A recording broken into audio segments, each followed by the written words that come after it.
Student, अब हम लोग एक्सरसाइज 6.2 की बात करेंगे। एक्सरसाइज 6.2 आप समझ गए होंगे, इंक्रीजिंग एंड डिक्रीजिंग फंक्शन के, ठीक है। तो सबसे पहले इसका जो थ्योरी है, हालांकि मैं थ्योरी दे चुका हूं पिछले क्लास में, ठीक है, फिर भी मैं थोड़ा सा रिकैप करता हूं। क्लियर? तो सबसे पहली बात आप देखिए इधर में F dash x greater than equal zero, कोई फंक्शन है उसको डिफरेंशिएट करते हैं और F dash x greater than equal zero करते हैं, इसका मतलब यह फंक्शन इंक्रीजिंग फंक्शन होगा, इंक्रीजिंग फंक्शन होगा, ठीक है, फंक्शन होगा। यदि F dash x greater than zero करते हैं, यहां ऊपर में क्या है, F dash x greater than equal zero, तो फंक्शन इंक्रीजिंग फंक्शन होगा, ठीक है। कैसे होता है, क्या होता है, ये थ्योरी हम लोग पूरा डिस्कस कर चुके हैं, ठीक है। काफी लंबा क्लास दिए थे इसमें, आप लोग जिसको दिक्कत हो थोड़ा सा भी, तो इससे पिछले वाला क्लास, ठीक है, उसको आप जरूर देख लें, ठीक है। तो यहां से देखिए F dash x greater than zero, ये हो जाएगा strictly increasing, strictly increasing function, ठीक है। यहीं पर यदि F dash x less than equal zero हो जाए तो ये फंक्शन डिक्रीजिंग फंक्शन होगा, डिक्रीजिंग फंक्शन होगा। और F dash x less than zero हो जाए तो यह फंक्शन स्ट्रिक्टली डिक्रीजिंग हो जाएगा, डिक्रीजिंग होगा, ठीक है स्टूडेंट। ये चार केस है, ठीक है। एक पांचवा केस भी होता है स्टूडेंट कि function neither increasing nor decreasing. उसमें क्या होता है कि एक ही इंटरवल में कुछ हद तक फंक्शन इंक्रीज करता है और फिर डिक्रीज करता है, तो function neither increasing nor decreasing होता है। मैं बहुत शॉर्ट में थोड़ा समझाने की कोशिश कर रहा हूं यहां पर, देखो फिर हम लोग सवाल करेंगे।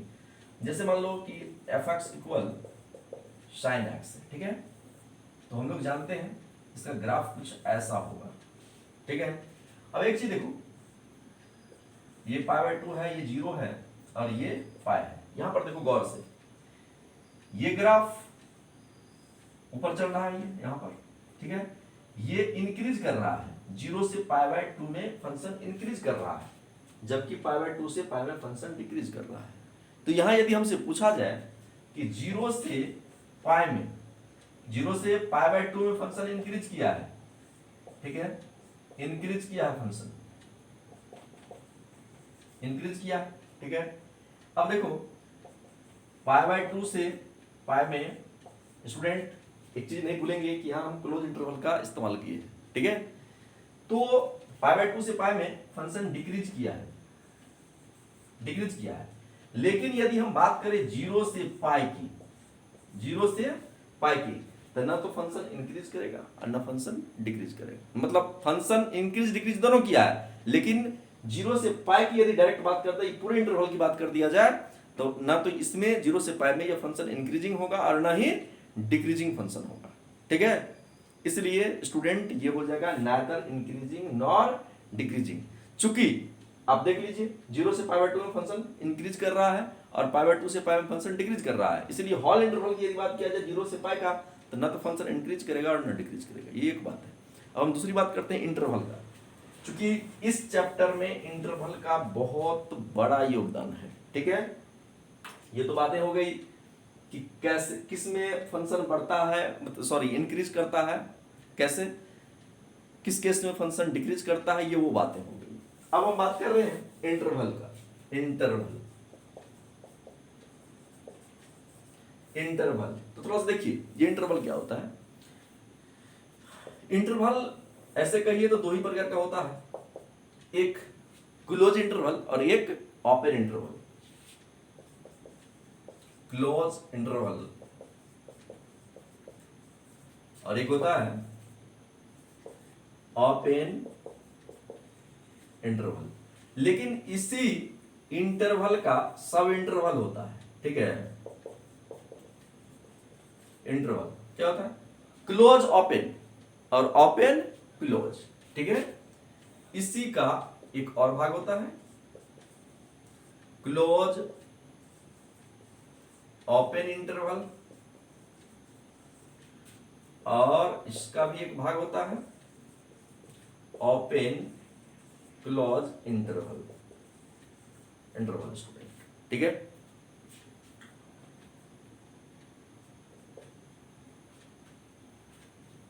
बात समझ में आ रही है? तो क्या होता है, close interval, open interval, close open interval, open close interval. थोड़ा सा पहले इसका सिंबल जान लीजिए थोड़ा सा। ये क्लोज इंटरवल है, इसका सिंबल ये होता है, ठीक है। क्लोज ओपन है तो इसका सिंबल कुछ ऐसा होगा, पहले वाला क्लोज और बाद वाला ओपन, या फिर ऐसा हो सकता है, मैं यहां लिख देता हूं। और क्लोज और ओपन को आप ऐसे भी लिख सकते हैं, ये देखिए यहां पर देखिए, पहला है ओपन तो इसका मतलब ऐसा होगा, और दूसरा है क्लोज, इसका मतलब ऐसा होगा।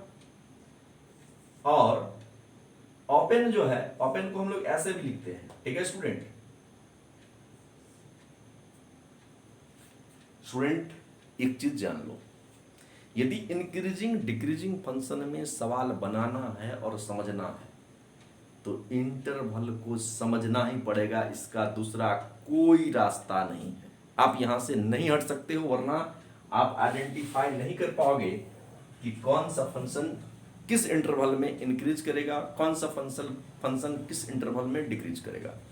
इसलिए मैं चैप्टर स्टार्ट होने से पहले क्वेश्चन करूं, ठीक है, उससे पहले हम इसको बता देना उचित समझे। अब देखिए काम कैसे करता है, काम कैसे करता है थोड़ा सा देख लीजिए, यहां देखिए गौर से। जैसे मान लीजिए हमको क्या करना है, हमको क्लोज इंटरवल की बातें करनी है, क्लोज इंटरवल की। तो यहां पर देखिए कैसे क्लोज इंटरवल की हम लोग देखते हैं, यहां पर कैसे क्या है। जैसे x बिलोंग्स टू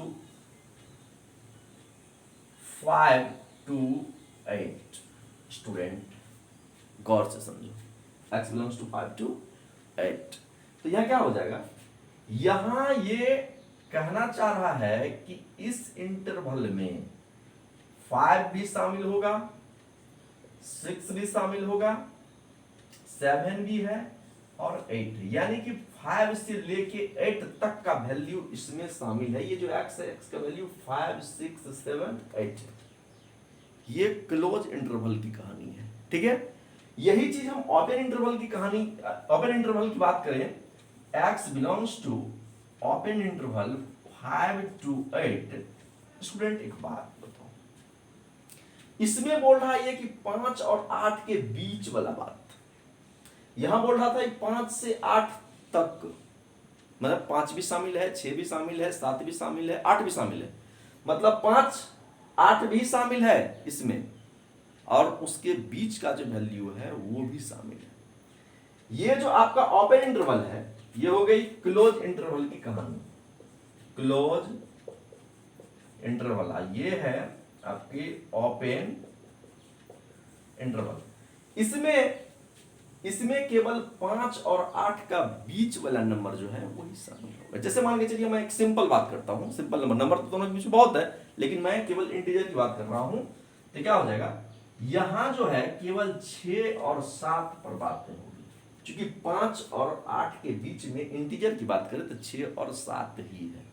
अब देख लीजिए, इसमें 5 शामिल नहीं हुआ, इसमें 8 भी शामिल नहीं हुआ, इसके बीच वाला ये देखिए 6 और 7, जबकि क्लोज इंटरवल में 5, 6, 7, 8 तीनों शामिल होगा। अब एक चीज, ये हो गया क्लोज इंटरवल, ये हो गया ओपन इंटरवल। अब मैं क्लोज ओपन की बात करता हूं, क्लोज ओपन की बात करता हूं, जरा गौर से देखो। क्लोज ओपन तो मतलब क्या है कि पहला वाला क्लोज होगा, पहला वाला क्लोज होगा और बाद वाला ओपन होगा। x बिलोंग्स टू, एकदम यही चीज, सेम चीज, 5 to 8, ठीक है स्टूडेंट। तो एक चीज देखो, क्लोज जो है, जिस तरफ से क्लोज रहेगा तो वो शामिल होगा और ओपन वाला शामिल नहीं होगा। यदि मैं इस इंटरवल की बात करूं तो यहां पर 5 भी शामिल होगा, इसमें 6 होगा, 7 होगा, जबकि 8 नहीं होगा। आप गौर से देख लो गौर से, क्योंकि क्लोज इंटरवल 5 की तरफ है, 5 में लगा हुआ है, ठीक है इसमें, और 8 की तरफ से ये ओपन है, इसीलिए 8 शामिल नहीं हुआ। यही चीज यदि ओपन क्लोज में कर दिया जाए, ओपन क्लोज में कर दिया जाए तो देखिए क्या हो जाएगा, गौर से देखिए क्या हो जाएगा। ये हो जाएगा x बिलोंग्स टू ओपन, तो 5 to 8, और ये देखिए क्लोज। अब देखिए ये 5 शामिल नहीं होगा, ये जो 5 है ये शामिल नहीं होगा, 6, 7 और 8, ठीक है। तो आप एक चीज समझ लो, जब कभी भी क्लोज इंटरवल की बात होती है तो जैसे 2 से लेके 5 तक की बात कर रहा है, तो 2 सहित और 5 भी सहित, मतलब 2 भी रहेगा उसमें और 5 भी रहेगा, ठीक है। क्लोज इंटरवल में उसके बीच का तो रहेगा ही रहेगा, लेकिन ओपन इंटरवल की बात करें तो 2 और 5 दोनों हट जाएगा, मतलब दोनों के बीच वाला हटेगा नहीं, दोनों के बीच वाला जो नंबर है केवल उसकी बात करेंगे हम लोग। क्लियर? तो स्टूडेंट ये थी इस इंक्रीजिंग और डिक्रीजिंग फंक्शन की थोड़ी सी पीछे की कहानी, ठीक है। उसमें इसका ये जो इंटरवल है इसका बहुत अहम योगदान है, बहुत ही बड़ा रोल है। स्टूडेंट इसमें एक और चीज है, क्या है, इसमें एक आता है साइन स्कीम, उसका भी यूज होता है, और साइन स्कीम का इस्तेमाल करके बहुत ही आसानी से क्वेश्चन बन जाता है इंक्रीजिंग और डिक्रीजिंग में। तो मैं पॉइंट टू पॉइंट बात करूंगा। फिलहाल आपको ये इंक्रीजिंग और डिक्रीजिंग के लिए 4 चीज है जिसको आपको ध्यान में रखना पड़ेगा, ठीक है। मैं एक एक क्वेश्चन लेता हूं, एक एक क्वेश्चन करूंगा ताकि आपको किसी भी तरह का कोई प्रॉब्लम ना रह जाए, ठीक है। एक एक करके सभी तरह का क्वेश्चन मैं करता हूं कि फंक्शन कब इंक्रीज करेगा, फंक्शन कब डिक्रीज करेगा, कैसा होगा फंक्शन, किस इंटरवल में इंक्रीजिंग होगा, किस इंटरवल में डिक्रीजिंग फंक्शन होगा, ये सारी बात हम लोग तथ्य के साथ यहां पर करेंगे, ठीक है। ऐसा नहीं कि कुछ से कुछ मतलब लिखाते जाओ उससे ये क्वेश्चन बन जाएगा, जी नहीं, इस चक्कर में मत रहिएगा, नहीं बनेगा क्वेश्चन। यदि आपने थ्योरी पर से थोड़ा सा भी इधर उधर भटके तो क्वेश्चन नहीं बनेगा। थ्योरी मतलब हिंदी में लिखाने वाली चीज नहीं होती है, थ्योरी अंडरस्टैंडिंग की चीज होती है, समझने वाली चीज होती है। जो मैंने आपको बताया उस केस को आप याद रखो, सारा क्वेश्चन बनेगा, ठीक है। तो इससे पहले कि मैं इसको मिटा दूं, आप लोग नोट कर लो, ठीक है, क्योंकि आगे हमको क्वेश्चन बताना है।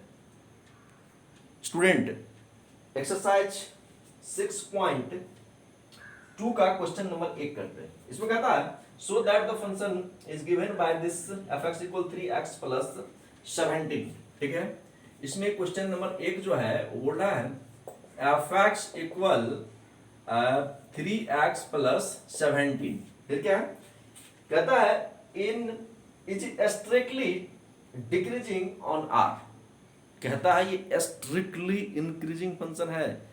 आप इसको हमको प्रूफ करके दिखाओ, शो करो, ठीक है, कि ये कैसे स्ट्रिक्टली इंक्रीजिंग है, ठीक है स्टूडेंट। देखते हैं हम लोग। तो सबसे पहले मैंने आपको बताया कि स्ट्रिक्टली इंक्रीजिंग फंक्शन होने के लिए स्ट्रिक्टली डिक्रीजिंग मतलब हम ये देखेंगे, चेक करेंगे, तो आपको सबसे पहले इसको डिफरेंशिएट करना पड़ेगा। इट मींस कि f' निकालना पड़ेगा। तो क्या हो जाएगा 3 × 1 + 0, जो कांस्टेंट फंक्शन है तो उसका डिफरेंशिएशन 0 होगा। x का डिफरेंशिएशन x के रिस्पेक्ट में 1 होता है, ठीक है, जो मैंने किया। अब f' = 3 हो गया, ठीक है स्टूडेंट। अभी तुरंत मैंने यहां पर लिखा था, फिर लिख दे रहा हूं कि if f' greater than 0, then if f' greater than 0, then function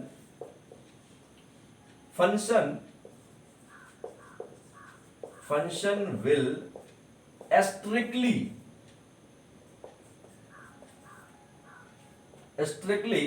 increasing, ठीक है। यदि F dash x greater than 0 हुआ तो फंक्शन हर हालत में इंक्रीज नहीं स्ट्रिक्टली इंक्रीज करेगा। अब आप देख लो यहां पर एफ डैश एक्स इक्वल 3 है, कोई भी आदमी इसको देख के कह सकता है कि यह एफ डैश एक्स जो है ये ग्रेटर देन 0 है, 3 0 से बड़ा है, ये कभी बराबर या छोटा हो ही नहीं सकता है। Hence this function is strictly increasing, यही हमको प्रूफ करना था, दिखाना था। ठीक है स्टूडेंट, नेक्स्ट क्वेश्चन है एक जो बहुत ही अच्छा क्वेश्चन है, बहुत बेहतर क्वेश्चन है। उसमें कहता है so that the function given by fx equal e to the power x is strictly increasing on r। ठीक है, अब इसकी ही बात कर लो। इसमें कहता है रियल नंबर x जो है रियल नंबर डिपेंड करेगा, यहां तो कोई x डिपेंड नहीं कर रहा है, कुछ भी नहीं। ठीक है, ये तो बिल्कुल 3 एक नंबर आ गया, क्लियर, ये तो एकदम हो गया आपका स्ट्रिक्टली इंक्रीजिंग। नेक्स्ट क्वेश्चन कहता है e to the power 2x है, तो रियल नंबर पर आप हमको ये दिखाओ कि किसी भी हाल में फंक्शन स्ट्रिक्टली इंक्रीजिंग होगा। क्लियर स्टूडेंट, कैसे इसको हम लोग देखेंगे? देखिए, तो सबसे पहले इसमें जगह कम है, इसको हमको आगे बढ़ाना पड़ जाएगा। ठीक है, तो इससे पहले कि मैं इसको मिटाऊं आप लोग नोट कर लो। ठीक है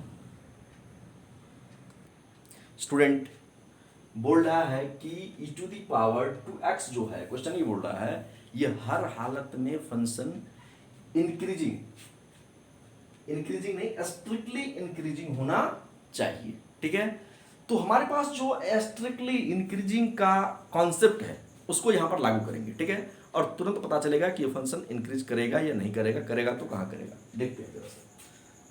सबसे पहले आपको क्या करना पड़ेगा, एफ डैश एक्स निकालना पड़ेगा, क्या आ जाएगा 2 into e to the power 2x। अब यहां से हम 3 केस लेंगे और तीनों केस में यदि यह इंक्रीज कर जाता है, ठीक है, स्ट्रिक्टली इंक्रीज करता है, तो फाइनल माना जाएगा कि यह फंक्शन स्ट्रिक्टली इंक्रीजिंग फंक्शन है। Case one if x greater than 0। ठीक है student, case 1 if x greater than 0, यदि x ग्रेटर देन 0 हुआ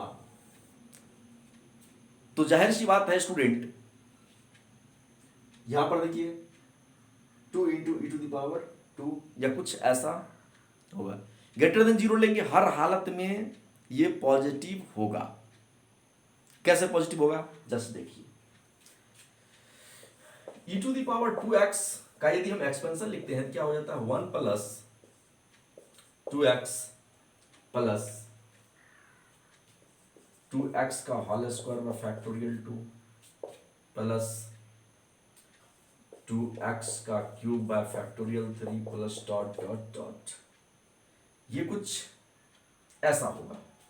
ठीक है स्टूडेंट, अब एक चीज देखो, कुछ भी x का वैल्यू हो, कुछ भी इधर में हो, हर हालत में ये प्लस ही होगा, माइनस तो होने का चांस ही नहीं है, या कम होने का कोई चांस नहीं है स्टूडेंट। ठीक है, अब एक चीज देख लो, x ग्रेटर देन 0 है तो निगेटिव तो हम ले ही नहीं सकते, जो भी लेंगे पॉजिटिव लेंगे, तो ये भी पॉजिटिव, ये भी पॉजिटिव, मतलब सारा पॉजिटिव, तो एक प्लस समथिंग ही होगा ना, जो कि हमेशा हमेशा ग्रेटर देन 0 होगा, इक्वल नहीं, ग्रेटर देन 0 होगा स्टूडेंट। ठीक है, तो यहां क्या हो जाएगा, यहां हो जाएगा f dash x greater than 0 when x greater than 0, then this is strictly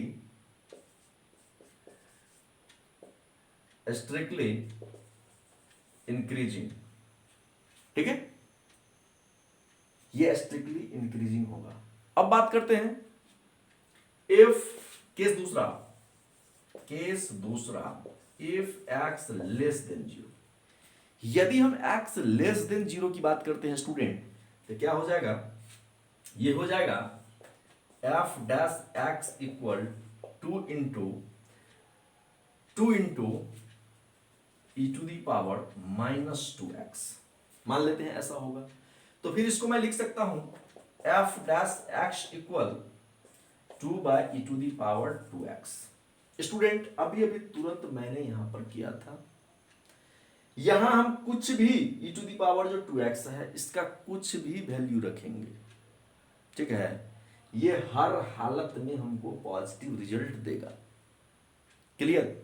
यदि हम x लेस देन जीरो करते हैं, इसमें कुछ भी वैल्यू रखेंगे, ठीक है, x जीरो से छोटा मतलब नेगेटिव वैल्यू की मैं बात कर रहा हूं, कुछ भी रखूंगा तो ये हमेशा ग्रेटर देन जीरो, ठीक है, ग्रेटर देन जीरो ये फाइनली हमको देगा। यानी कि हम कह सकते हैं कि 2/+v ये हमेशा ऐसा रिजल्ट देगा, पॉजिटिव रिजल्ट देगा हमको ये, ठीक है।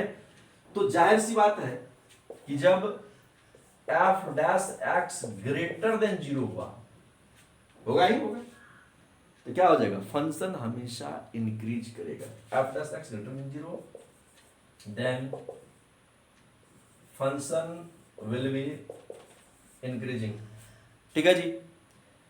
अब एक चीज, केस नंबर तीसरा, केस थर्ड, इफ एक्स बराबर जीरो, तो f dash x equal to into e to the power 2 into zero, यानी कि क्या हो जाएगा 2 into e to the power zero यानी कि 2। Student f dash x always greater than zero होगा, इस केस में भी फंक्शन इंक्रीजिंग हो, स्ट्रिक्टली इंक्रीजिंग होगा, ठीक है। तो हम देख रहे हैं कि हर तरह से फंक्शन क्या हो रहा है, इंक्रीजिंग फंक्शन हो रहा है, ठीक है, इंक्रीज कर रहा है x के सभी वैल्यू के लिए। तो फाइनल में कह सकता हूं hence fx equal e to the power 2x is strictly increasing function on r, ठीक है।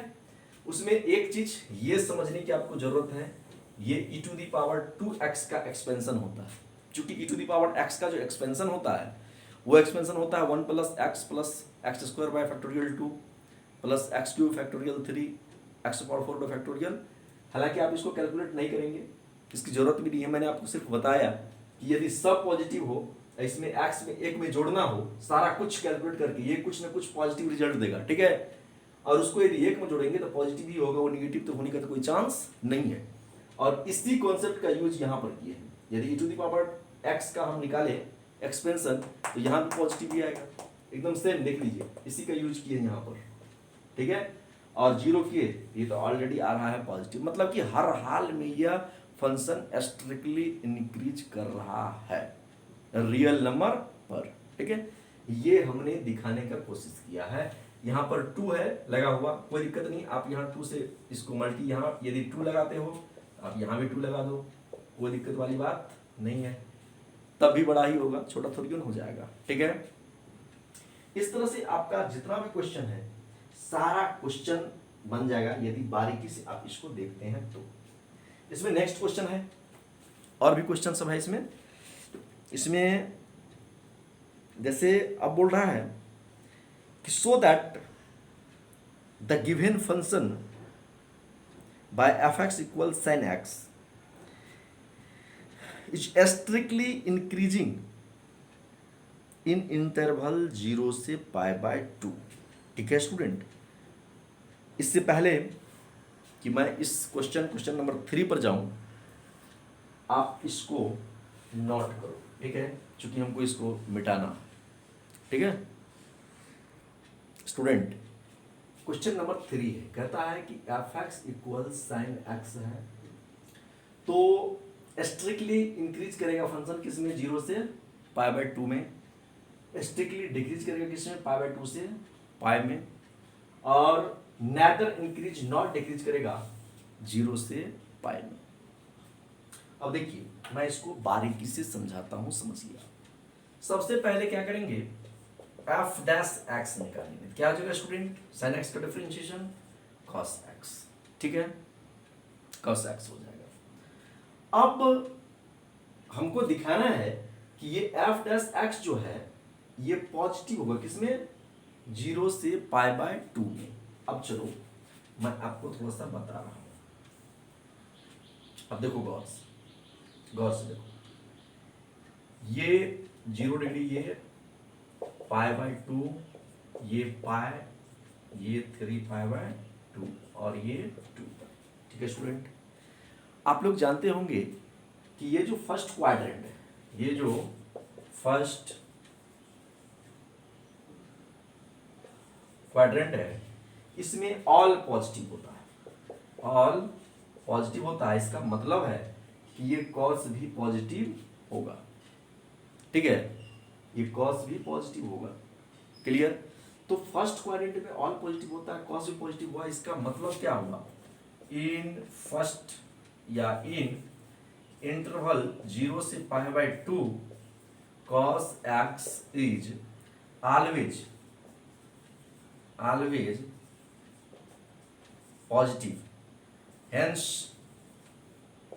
f dash x greater than 0, ठीक है स्टूडेंट। ये हो जाएगा आपका ग्रेटर देन 0, ठीक है। तो जरा गौर से देखिए क्या है, F dash x greater than 0, तो यह function, this function will B strictly increasing, ठीक है, इसमें ये स्ट्रिक्टली इंक्रीज करेगा, ठीक है। मैं दूसरे ग्राफ लेकर के भी समझा सकता हूं और समझाऊंगा भी। जैसे देखिए अब क्या है, कहता है कि π/2 से पाई में यह डिक्रीज करेगा। तो आप सभी लोग जानते हैं कि π/2 से पाई में सेकेंड क्वाड्रेंट में, यह सेकेंड क्वाड्रेंट है और सेकेंड क्वाड्रेंट में कॉस निगेटिव होता है, ठीक है।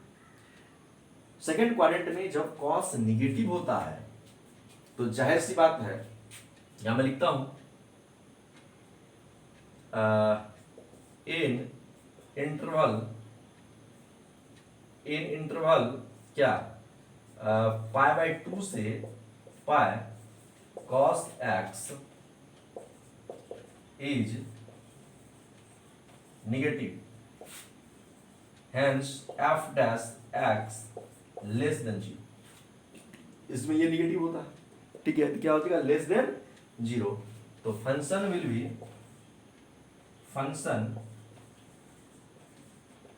B strictly decreasing F dash x less than 0, ठीक है। आपको मैं पहले ही बताया था कि यदि F dash x greater than 0 होगा तो फंक्शन इंक्रीजिंग होगा, और F dash increasing strictly increasing होगा, फंक्शन स्ट्रिक्टली इंक्रीजिंग होगा, और F dash x less than 0 होगा तो फंक्शन स्ट्रिक्टली डिक्रीजिंग होगा। ये दो चीज हो गया, पहला वाला में फंक्शन स्ट्रिक्टली इंक्रीज किया और दूसरा वाला में फंक्शन स्ट्रिक्टली डिक्रीज किया। अब तीसरा का केस ये कर रहे हैं कि इन interval 0 to pi neither increasing और नॉर डिक्रीजिंग। स्टूडेंट बिल्कुल सही बात है, यहां से लेके यहां तक फंक्शन स्ट्रिक्टली इंक्रीज कर रहा है और यहां से लेके यहां तक फंक्शन स्ट्रिक्टली डिक्रीज कर रहा है। तो जाहिर सी बात है कि इसमें यह ना तो स्ट्रिक्टली इंक्रीजिंग होगा और ना ही स्ट्रिक्टली डिक्रीजिंग होगा। क्यों? क्योंकि एक साइन नहीं है, एक चिन्ह नहीं है, यहां से लेके यहां तक चिन्ह वैरी कर रहा है, बदल रहा है। मतलब एक इंटरवल में ये इंक्रीज कर रहा है, स्ट्रिक्टली इंक्रीज कर रहा है, और दूसरे इंटरवल में यह स्ट्रिक्टली डिक्रीज कर रहा है, ठीक है स्टूडेंट। ये चीज इसके जो cos x का ग्राफ है उससे भी क्लियर हो सकता है, उससे भी आप देख सकते हो, ठीक है कि कैसे फंक्शन इंक्रीज करता है, कैसे फंक्शन डिक्रीज करता है, जो मैंने पिछले क्लास में चर्चा की, पिछले क्लास में मैंने बताया। ठीक है, आप लोग देखते रहिए राजन चुटपुट। किसी भी तरह का दिक्कत हो तो आप बात कीजिए। अब हम लोग नेक्स्ट क्वेश्चन की बात करेंगे। ठीक है।